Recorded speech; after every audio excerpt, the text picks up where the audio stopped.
বন্ধন news, খবরের বন্ধন। শুরু করছি আজকের খবর। দেশের 10টি বামপন্থী কেন্দ্রীয় ট্রেড ইউনিয়নের ডাকা 24 ঘন্টা ভারত বন্ধ কর্মসূচিতে বুধবার রাজ্যে দেখা গেল মিশ্র প্রতিক্রিয়া। সকাল থেকে বন্ধের সমর্থনে রাস্তায় নেমে প্রতিবাদে সামিল হন সিপিএম সহ বাম, কংগ্রেস, শ্রমিক সংগঠনের নেতাকর্মীরা। বিভিন্ন স্থানে ট্রেন সহ গণপরিবহন পরিষেবা বন্ধ করার চেষ্টা বন সমর্থকদের। শিয়ালদা নর্থ সাউথ ডিভিশনে ট্রেন আটকে বিক্ষোভ বন সমর্থকদের। হুগলি স্টেশনেও ট্রেন আটকে বন্ধ সমর্থন করার প্রচেষ্টা। সিপিএম কর্মীরা একাধিক জায়গায় রাস্তায় নেমে বাস থামিয়ে গেলে বিক্ষোভ দেখান।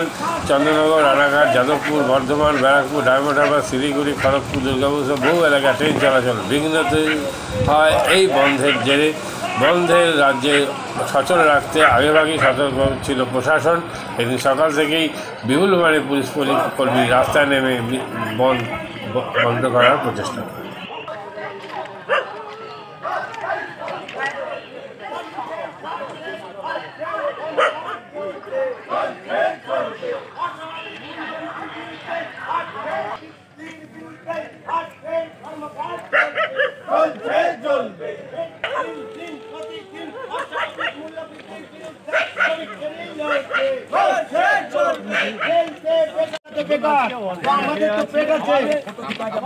আজকে মনে করুন এইসব রেল বেসরকারিকরণ করছে, এতে আমাদের কি লাভ? আজকে চারদিকে রেলের ভবন, আজকে রেল বেসরকারিকরণ হয়ে যাচ্ছে, দিনকে দিন বেসরকারি দাম বাড়ছে, মানুষের উপর দিনকে দিন বেসরকারি করছে।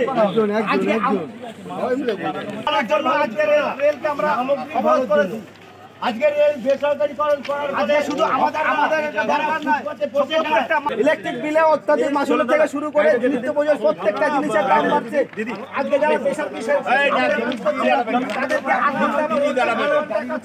হচ্ছে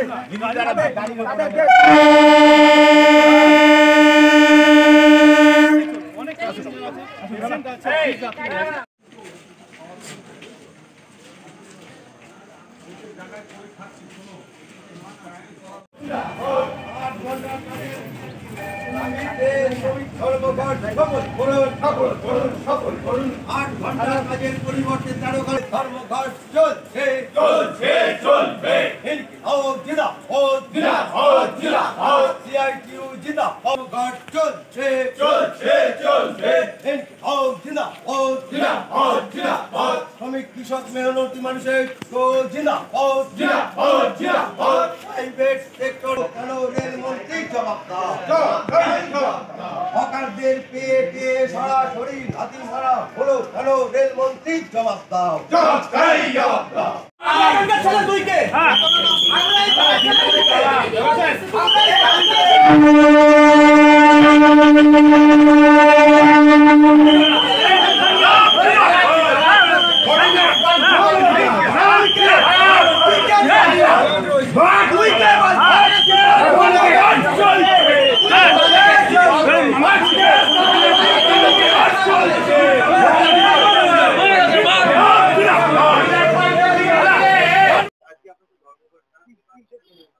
সারা ভারতবর্ষব্যাপী কেন্দ্রীয় সরকার ভারতের রাষ্ট্রায়ত্ত কলকারখানা বিক্রি করে দিচ্ছে। পুনরায় ব্রিটিশদের মতন ভারতবর্ষে শ্রমিক শ্রেণীকে 8 ঘন্টার পরিবর্তে 12 ঘন্টা খাটাচ্ছে।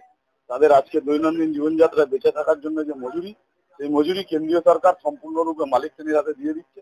সর্বোপরি প্রতিদিন ভারতবর্ষের বুকে গরিব মানুষের, বিশেষ করে দিনমজুরের বেঁচে থাকবার জন্য যে খাদ্যপণ্য কেনার যে পয়সা, সেই পয়সা আজকে ন্যায্য মূল্যে দিতে হবে। আমরা বলছি 26,000 টাকা ন্যূনতম একজন দিনমজুরকে মজুরি দিতে হবে। এই সমস্ত দাবির ভিত্তিতে আজকে আমরা ভারতবর্ষব্যাপী সমগ্র শ্রমিক শ্রেণী, শ্রমিক সংগঠন, বামপন্থী তাদের পক্ষ থেকে আজকে এই ধর্মঘটের ডাক দেওয়া হয়।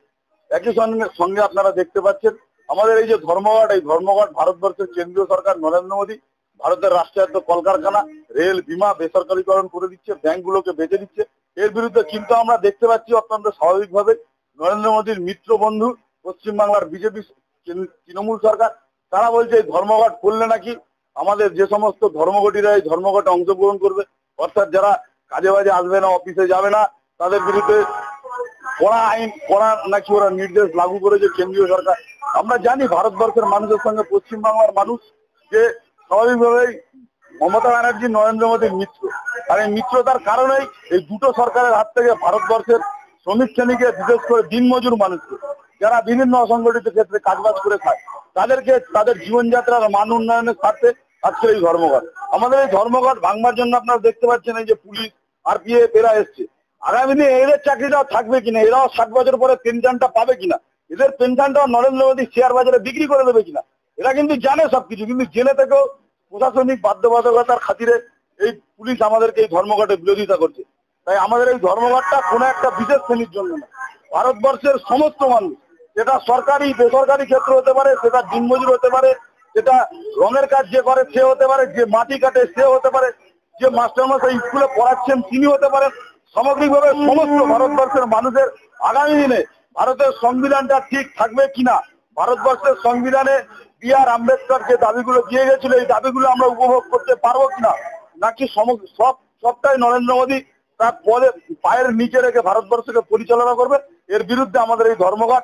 আমরা আশা রাখি হুগলি স্টেশনে আমাদের এই ধর্মঘটের ছোট একটা স্কোয়াড হলো, এই স্কোয়াডটা সারা ভারতবর্ষের প্রতিটা রেল স্টেশন, গ্রাম গঞ্জ, শহর, মফস্বল, যেখানে বাজার ঘাট, সব জায়গায় ছড়িয়ে পড়বে এবং ধর্মঘট সর্বাত্মরূপে সফল হবে। আমরা রেল পুলিশকে শুধুমাত্র একটা বার্তা দিয়েছি, দেখুন আগামী দিনে আপনার পেনশনটা আপনি পাবেন কিনা, আপনার ছেলে মেয়ে আজকের ভারতবর্ষের সাম্প্রদায়িকতার বিরুদ্ধে যে পড়াশোনা, ভারত সুরক্ষিত থাকবে কিনা, খড়গপুর আইআইটিতে আপনার ছেলে পড়লে ওখানে বাড়ি একটা যদি তৈরি হয়, সেই বাড়িটা কোন কংক্রিটে কোন রড দিয়ে কত ফুট ভিত থেকে তৈরি হবে, নাকি বাস্তুতন্ত্র অনুযায়ী আপনার ছেলে মেয়েকে শেখাবে, সেটা আপনাকে বিচার করে নিতে হবে। আমরা চাই লেখাপড়াটা একটা সঠিকভাবে নরেন্দ্র মোদীর মতন কোনো ধর্মীয় আচার আচরণ না হোক, আর আপনি 60 বছর পরে পেনশনটা পাবেন কিনা তার দাবিতে আমাদের এই ধর্মঘট। ওনারা আমাদেরকে স্বাভাবিকভাবে প্রশাসন থেকে আমাদের বিরোধিতা করছেন এখন, কিন্তু আমরা ওনাদেরকেও বোঝাচ্ছি আপনি আমাদের এই ধর্মঘটে সামিল হন, কারণ আপনার বর্দিটা আপনার গায়ে থাকবে কিনা, ভারতবর্ষের যেমন সেনাবাহিনীতে 5 বছরের কন্ট্রাকচুয়াল সেনা নিয়োগ হচ্ছে, ওরকম আগামী দিনে আপনাকেও কন্ট্রাকচুয়াল করে দেবে কিনা নরেন্দ্র মোদী, এর বিরুদ্ধে আপনি আমাদের সঙ্গে এই লড়াইয়ে সামিল হন। আমার নাম নিত্যানন্দ পান্ডে। আমি তো আস্তে করে কথা বলতে, আমি তো এমন লোক বলিনি যে আপনাকে তো অফিস ছুটি দেয়নি, কাজে যেতে হচ্ছে। তো এই জোর করে ধর্মঘটে আপনারা যে জোর করছেন, সমর্থন না অসমর্থনের ব্যাপার না, সেটা উনি বলছে ড্রাইভারকে যে আপনি হর্ন দিচ্ছেন কেন, আমি বলছি উনাকে পুলিশ বলেছে হর্ন দিতে, তাই উনি হর্ন দিয়েছে। উনি জোর করছে নিজের মতন, আমি এখানে তো আমি কিছুই জানি না জোর করছে। বলছে তুমি কে, আপনাকে গায়ে দিল কেন? আমি বলছি আপনি গায়ে দিল কেন আপনাকে? আমাকে বলছে তুমি কে, আমি বলছি আপনি কে, বলছে আমি এই পাড়ার ছেলে, আমি গায়ে হাত দিতেই পারি। নিত্যযাত্রী? হ্যাঁ আমি নিত্যযাত্রী। আপনি কোথায় যাচ্ছিলেন? আপনি কোথায় যাচ্ছিলেন? আপনি কোথায় যাচ্ছিলেন? আমি যাচ্ছিলাম দমদম। দমদম যাচ্ছিলেন? আজকে তো যেতে পারলেন না কি বলবেন? যেতে তো পারলেন না।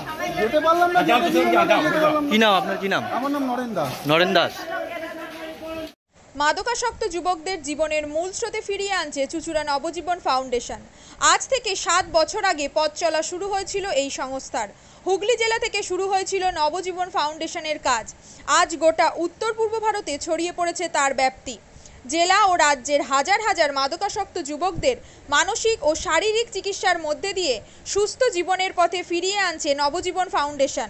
কি করে এই সংস্থাকে তিল তিল করে গড়ে তুলছেন বন্ধন নিউজ এর ক্যামেরার সামনে, সে কথা বললেন সংস্থার কর্ণধার চন্দন দাস। দেখি ওটার মধ্যে কি আছে, বা পাড়ার বড় দাদারা করছে, আমিও একটুখানি করি, ফিলিংসটা কি সেটা দেখতে যাই। এবং একটা সার্টেন টাইমের পর কি হয়, সেটা ফ্রিকোয়েন্সিটা তখন অনেক বেশি থাকে, গ্যাপ থাকে যখন শুরু করে, পরবর্তীকালে যখন নির্ভরশীল হয়ে পড়ে সেই একটা সাবস্টেন্সের উপর, তখন সেটা থেকে বেরোনোর জন্য সে নানা রকম চেষ্টা করে, কিন্তু তার ওয়ে আউটটা জানা নেই যে কোন রাস্তা দিয়ে গেলে নেশা থেকেও বিরত থেকে সুস্থ স্বাভাবিক জীবনযাপন করা যায়। তো আমি ভাবলাম যে শুধুমাত্র আমি সুস্থ স্বাভাবিক জীবনযাপন করলাম, আমার জীবনের সার্বিক উন্নতি হলো, বা আমার যেসব এম বা আমি জীবনে যে জিনিসগুলো করতে পারিনি সেগুলো আমি ফুলফিল করলাম, তাহলে তো শুধু আমার কথাই ভাবা হলো। তাহলে আমি এরকম কিছু কাজ করি যাতে আমার মতো আরও 5 জন আমার দ্বারা উপকৃত হয়, এবং একটা সার্টেন টাইমের পর যখন মানুষ চায় যে ফিরতে, অথচ তার কাছে রাস্তা থাকে না, তখন এই একটা WHO ওয়ার্ল্ড হেলথ অর্গানাইজেশন একটা প্রসিডিউর বার করেছে। হুগলির কোদালিয়ায় জাতীয় যুব কম্পিউটার সাক্ষরতা মিশন স্কুল পড়ুয়াদের পাশাপাশি তরুণ প্রজন্মের কাজে স্বনির্ভর হওয়ার জন্য বিশ্বমানের কম্পিউটার প্রশিক্ষণ কেন্দ্র। এখানে ক্লাস 3 থেকে ইঞ্জিনিয়ারিংয়ের কম্পিউটার কোর্স পর্যন্ত প্রশিক্ষণ দেওয়া হয়। এই হুগলির কোদালিয়া জাতীয় যুব কম্পিউটার সাক্ষরতা মিশন প্রশিক্ষণ কেন্দ্র থেকে কম্পিউটারের প্রশিক্ষণ নিয়ে দেশে বিদেশে অনেক ছাত্রছাত্রী আজ প্রতিষ্ঠিত। স্বল্প ফিতে ছাত্রছাত্রীদের বিশ্বমানের কম্পিউটার প্রশিক্ষণ এই কেন্দ্র এক বেঞ্চি দৃষ্টান্ত সৃষ্টি করেছে। বন্ধন নিউজে ক্যামেরায় ধরা পড়ল সেই দৃশ্য। নমস্কার, জাতীয় যুব কম্পিউটার সাক্ষরতা মিশন কোদালিয়া, আমি জুনিয়র ফ্যাকাল্টি। এখানে ক্লাস 3 থেকে ইঞ্জিনিয়ারিং অবধি সমস্ত রকম কোর্স করানো হয় এবং তার সাথে সাথে প্রফেশনাল কোর্স যেমন C++, Java, power BI, Tally, GST, web development, app development, power BI etcetera সব রকমের কোর্স করানো হয়, কম্পিউটার কোর্স করানো হয়। এখানে ইংলিশ মিডিয়াম এবং বাংলা মিডিয়ামের দুরকম স্টুডেন্টদেরই সব রকম কোর্স করানো হয়।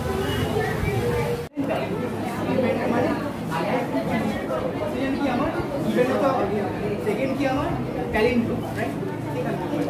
আমি এখানে কি করলাম, এই পার্টটা বার করছি তাকে এই পার্টটা the first while loop is for the sum of digits and the second while loop is for the reverse.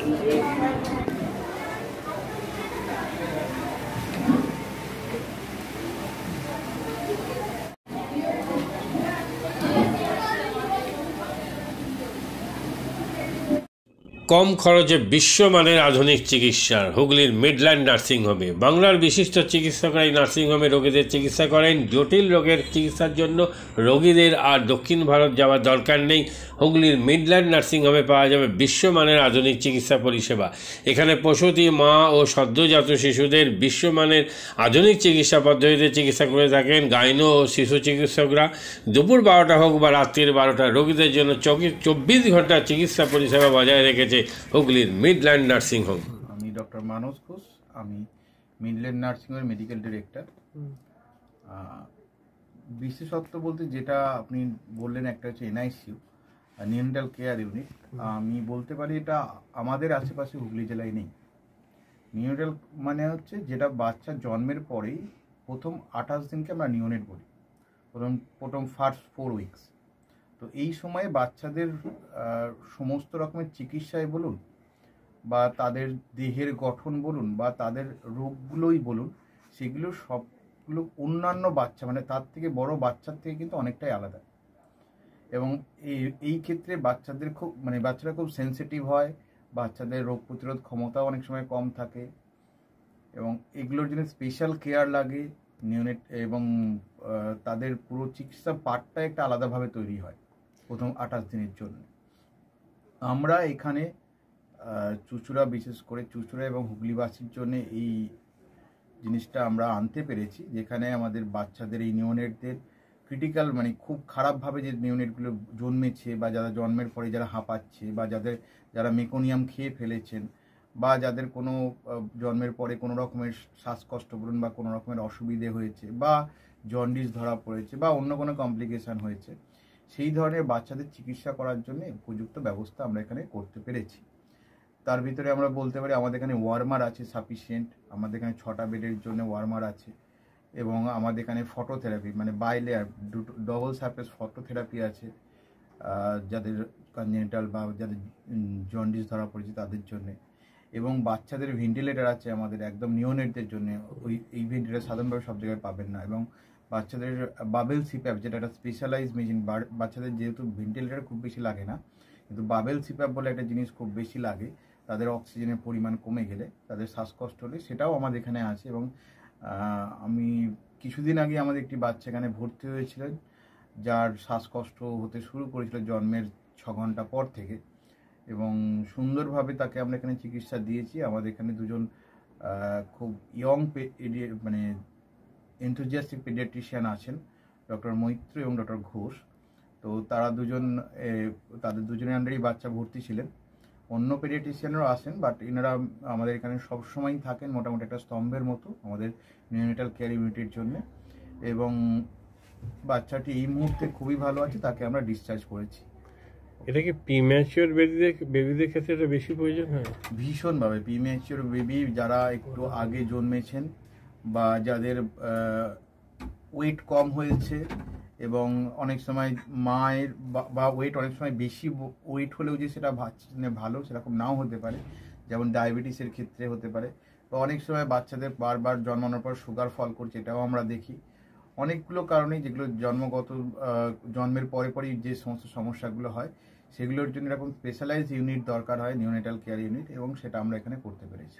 প্রথম কথা হচ্ছে জীবনের দাম সব থেকে বেশি, ঠিক আছে, এবং যে মা 10 মাস তার বাচ্চাটাকে গর্ভে ধারণ করেছেন তার জন্য সারা পৃথিবীর সব থেকে মূল্যবান জিনিস বা সেই বাবাটির জন্য কিন্তু সেই শিশুটি।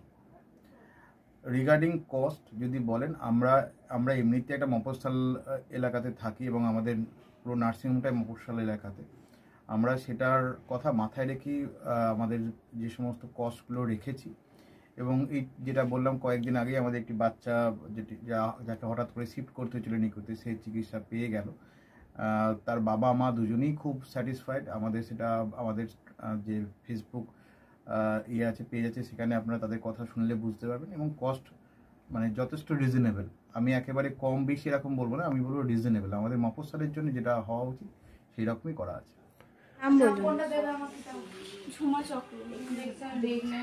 আপনার কি বাচ্চা আছে? কতদিন অ্যাডমিট ছিলেন এখানে?